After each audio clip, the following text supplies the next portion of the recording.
No speeches in front of cheering crowds. No joint public appearances between leaders.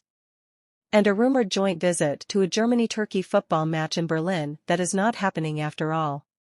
For a state visit, Friday's visit by Turkish President Recep Tayyip Erdogan to Germany is remarkably low-key. He is first meeting German President Frank-Walter Steinmeier and then will have dinner with the Chancellor, Olaf Scholz.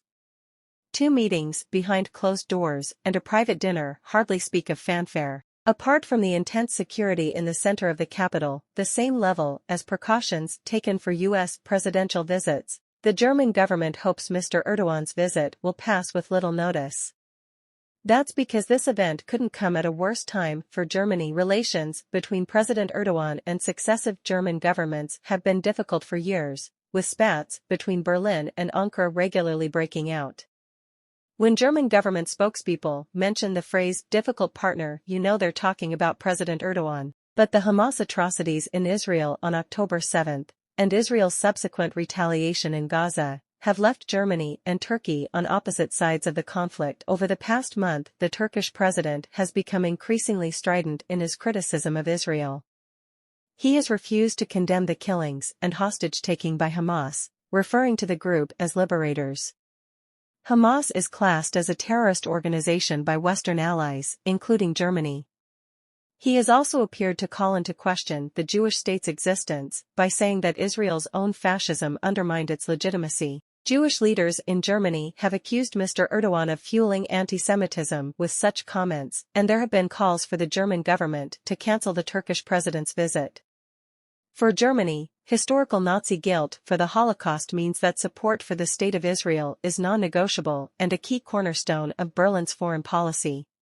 When asked in a news conference earlier this week about President Erdogan's comments, Chancellor Scholz called them absurd. Both Olaf Scholz and former Chancellor Angela Merkel have repeatedly called Israel's security Germany's Staatsräson, or reason of state, a vague term German leaders use to express the idea of unwavering German support for Israel. But as Israeli attacks on Gaza intensify, and the death toll rises, that principle is coming under strain. After the initial shock of the Hamas attacks, German mainstream media is increasingly also portraying the humanitarian suffering in Gaza, leading to a growing unease about Israel's actions. On German streets, outrage at Israel's actions is growing, and pro-Palestinian demonstrations have been held most weekends since October 7. Germany has large Arab diaspora communities with links to, or sympathy for, people in Gaza.